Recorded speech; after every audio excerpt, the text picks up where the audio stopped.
underestimated threat. The observation deck of the Galactic Consortium's flagship Dominion offer a most impressive view in the known Newverse Admiral.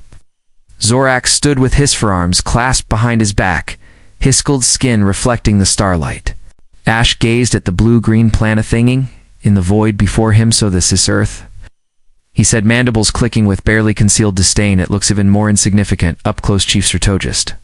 Vela moved to stand, Basidium, her slender form characteristic off Selenian species, seemed to float rather than walk across the polyshetic. Do not let appearances deceive you, Admiral. Our intelligence suggests you've been developing new technologies at an alarming rate. Zorax waved a dismissive hand. Technologies these humans only achieve faster than light ravel.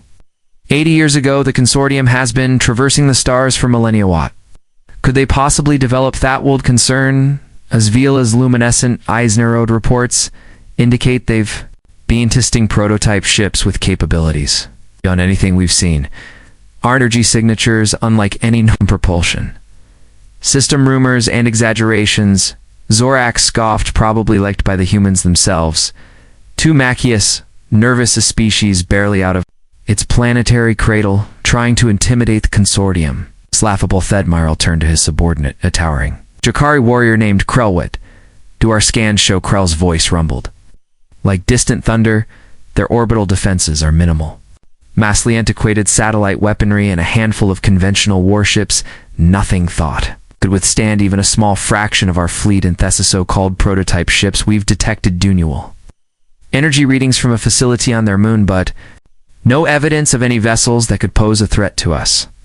Zorax nodded, satisfied. As I suspected, the Council is being overly cautious. Humans need to be reminded of their place in the galactic hierarchy. Headed back to the viewport, his reflection, superimposed over the distant Earth, send a communication. 2. Their leaders informed them that the Consortium requires additional resource tributes double the current quotas. Admiral Ella cautioned, the humans have been increasingly resistant to our demands. They filed formal protests with the Galactic Council. All the more reason to make an example of them. Zorax replied, if they refuse, we'll destroy one of their orbital stations. It's nothing vital, just enough to demonstrate our seriousness in Thunderground Command. Our center. Beneath Janova, the atmosphere was tense as the Consortium's message played on the central screen. Director Alina Chen watched the alien admiral's threats with a calm that belied the gravity of the situation. When the transmission ended, turned to the assembled leaders of Earth's defense coalition. Well, she said simply, it seems the Consortium has made their position clear. General Marcus Singh, commander of Earth Space Force, shook his head in disgust. They still think we're just a colony world they candidly into submission. Good Chen replied, surprising. Several people around Theodable, their arrogance works in our favor. How is the Phoenix? Dr. Kavita Patel, head of the prototype division, touched Herteblatt, bringing up a holographic display off. A ship unlike any in Earth's known fleet. Its design was elegant, yet alien, with curves and angles that seemed totally conventional. Engineering. The Phoenix completed its final test run yesterday, Dr. Puddle reported. The quantum displacement drive performed beyond our expectations. The adaptive shield matrix successfully repelled everything we threw at it, and Thegravit and Lance, she paused a hint, off-right, crossing her normally stoic features. Let's just say it exceed projections. By 3 to 7%, Chen nodded, and the pilot, the Dorto, the command center opened, and a woman in her early 30s entered. Commander Arie moved with the confidence of someone new who had passed through fire and emerged stronger. A faint scar traced her jaw and Nia, reminder of Earth's first disastrous contact with the Consortium. Adinik Gardi, and eager to show the Consortium what humanity is capable of. Hayes Sater, voice carrying across the room. General Singh looked concerned. Director Phoenix is our only completed prototype. If anything goes wrong, nothing will go wrong. Hayes interrupted. I've logged more hours with the ship Thananian. It's not just a vessel. It's an extension of human ingenuity and determination. Chen studied Hayes for a moment before turning back to the room. Consortium has given us 24 hours to respond to their demands. They expect submission. Instead, they'll receive a demonstration. Are we really ready for this? Asked the representative from the African Union. Once we reveal the Phoenix, there's no going back. The Consortium will Know what we're capable of. They've left us no choice, Chen replied. For too long they've treated Earth as a backwater planet useful only for war sources, and as a strategic position in the sector, they've exploited our people restricted, our expansion and dismiseder. Potential. She looked around Theatable today that changes in orbit around Jupiter hidden within the radiation belts. That provided natural cover from consortium sensors. The Phoenix awaited its moment.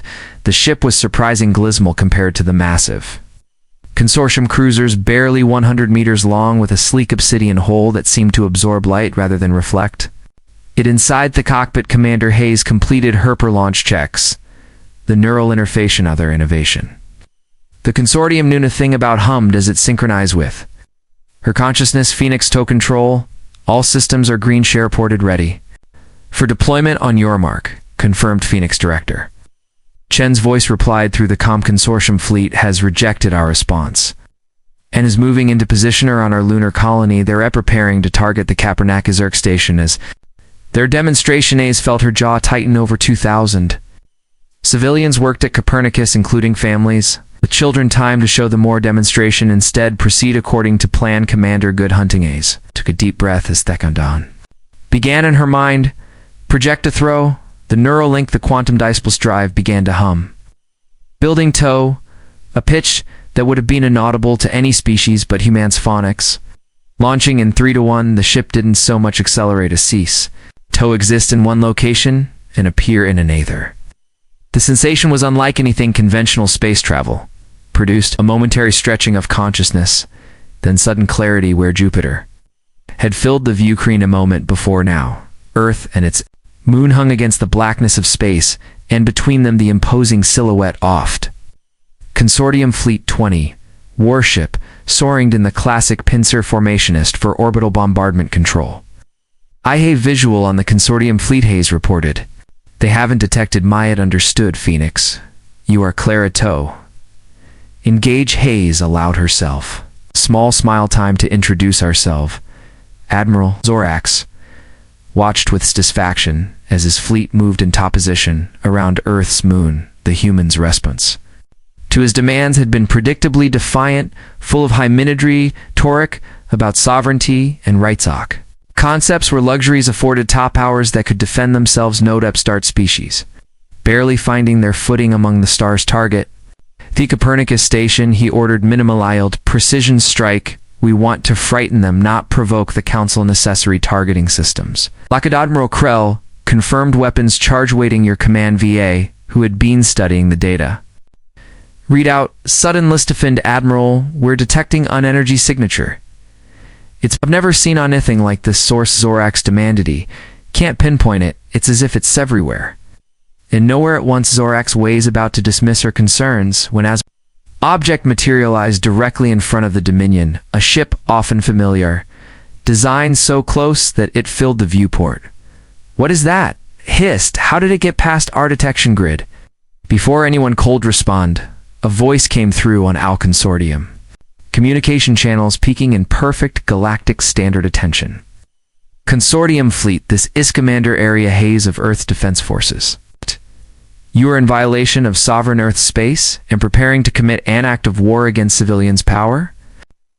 Down your weapon systems immediately and withdraw. Zorax stared at the small ship in disbelief. Sure. Then burst into laughter. Ship the humans, send one ship. Tackle Eng. The might of the consortium had gestured to his communications officer, a channel. When the connection was established, he spoke with deliberate Tenasian's human vessel. This is Admiral Zorax of the Galactic Consortium. Bravery is noted, but misplaced a dreadern to your planet, and inform your leaders that for this insolence, we will no destroy 2 of your stations instead of 1. There was a pause before the human responded. Admiral, I'm detecting targeting locks from multiple vessels in your fleet. I strongly advise you to consider. You are in no position to advise anything. Zorax snarled. This ICR final. Warning, no, Admiral. The human voice replied, suddenly cold. This is yours. Zorax cut the communication, turned to Krell. Destroy that insect with pleasure, Admiral. The weapons officer replied, activating the Dominion's main particle cannon. The beam lanced out toward the Phoenix only to bend around it as if deflected by an invisible field continuing into space. Harmlessly impossible, Krell whispered. All ships open fire. Zorax commanded his composure. Finally breaking the space around, the Phoenix lit up as energy weapons. From 20 consortium warships converged on the small Earth vessel. For a moment, the ship disappeared entirely within the blinding light of Theaburge. When the fusel ended and Theolite faded, the Phoenix remained completely unarmed. Zorax stared in shock. Is this how, before he could finish, Phoenix began to move, not with the lumbering acceleration of conventional drives, but with impossible speed and grace? As if the normal laws of physics simply didn't apply at Vanishatreya, pairing beside one of the consortiums. Heavy cruisers of pulse-off energy, unlike any weapon the consortium had encountered, lanced out from the Earthship. The cruiser's shields didn't withstand the most powerful weapons in the known galaxy collapse. Instantly, a second pulse struck the now defenseless vessel, and the massive warship simply disintegrated its molecular bonds. Seemingly severed all at once, the bridge of the Dominion fell silent as the cruiser, a ship that had served battles across 3 galaxias, solved into a cloud of particles by the eternal void. Vila whispered, "What have the humans created?" Humanity's retcon, the destruction of the consortium cruiser, hung in space like a ghostly shroud, a dissipating cloud-wearer. Mighty warship had been moments beforehand. The bridge of the Dominion, Admiral Zorax stood frozen, his mind struggling to process what his eyes had witnessed. Settle vessels. Maximum firepower, he finaliored. Surround that ship. Nothing can withstand concentrated fire from the entire fleet. The remaining 19 consortium warships maneuvered frantically, trying to encircle the Phoenix. But the Earth vessel moved with impossible speed and precision, its quantum displacement driveling it to appear and disappear faster than the consortium targeting systems could track. Inside the Phoenix, Commander Hayes worked in perfect synchronization with her ship through neural interface information flow directly into her consciousness. Inima positions, weapon status, shield, integrity all processed with inhuman speed. The Phoenix wasn't just a vessel, it was the culmination of 2 decades of secret development, incorporating technologies engineered from multiple alien sources and humanity's unique innovations control.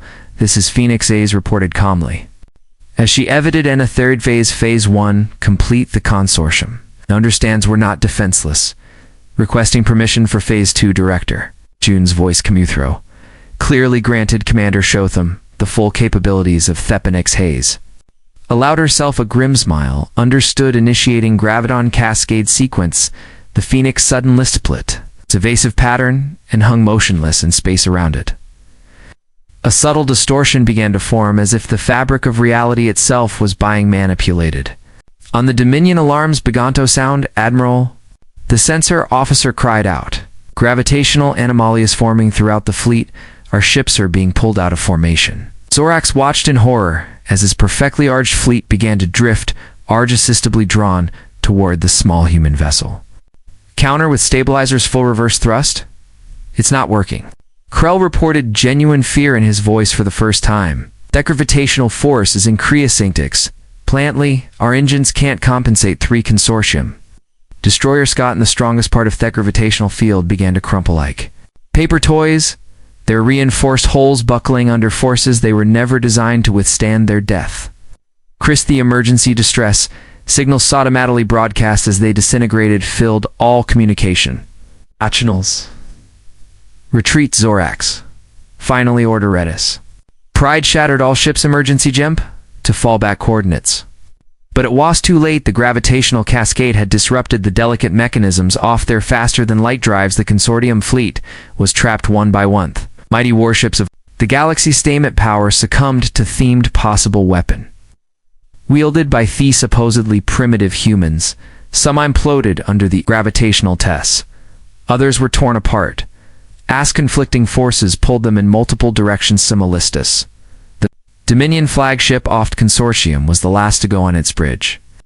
Admiral Zorax stood with quiet dignity in his final moments. "You were right," he said to Vela, as the bulkheads around them began to twist and groan. "We underestimated them." Thessalonian nodded, her luminescent eyes fixed on the view screen, where the Aspix hovered untouched by the destruction. Ithot unleashed not just them. She said softly, we underestimated what aspiration and ingenuity can accomplish together. The Dominion structure and energy field failed a moment. Lateran, the pride of the consortium fleet, joined its brethren in oblivion in Thieftmouth. The Phoenix glided silently through the debris field that had on speen. 20 of the most powerful warships. Nth Galaxy Commander Hayes closed her eyes, briefly feeling the weight of what had just occurred. Thousands of alien lives had been extinguished by her hand. Azeri. Yes, the consortium had left Earth no choice, but the responsibility is still hers to bear. Phoenix took control, she reported. Threat neutralized. L consortium vessels have been destroyed. There was a long pause before Director Chen responded. Confirmed phone.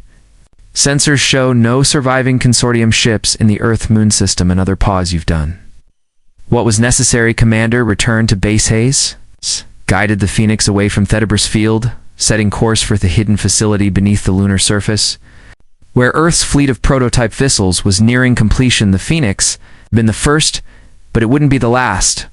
Within 6 months, humanity would have a dozen ships with similar capabilities, just in time for the consortium's inevitable response. The news spread across the galaxy at the speed of light. 20 consortium warships, including the flagship Dominion, destroyed by a single Earth vessel. Impossible had happened. A nascent spacefaring species had humbled the great spower in known space. In the Great Council chamber on Nexus, prima representatives from 1,000 worlds gathered in emergency session. Mood was one of shock, disbelief, and from Theoni species that had suffered under consortium domination. Poorly disguised the Tosfachanti. High Counselor Felabingoff, pure energy contained within an ornic mechanical body, addressed the assembly for 10 years. The Galactic Consortium has maintained what they called Orderox. This sector today, we have witnessed the end of that era. The counselor's voice resonated through the chamber. The humans of Earth, long dismissed as primitives, unworthy of full council membership, have demonstrated that appends our understanding what is possible. Murmurs is spread through the chamber. A representative Rom, one of the consortium's allied worlds, stood. High Counselor, surely this attacked men's response? The humans have committed an act of war against the consortium. After the consortium threatened civilian targets in Refugee Seto, withdraw when warned. Counter-adanid then. Representative, this one from a world that had long chafed under consortium ruled by our own laws. The humans acted in self-defense. The debate raged for hours, but the outcome was inevitable. The balance of power had shifted irrevocably. Whatever technology humans had developed, it had rendered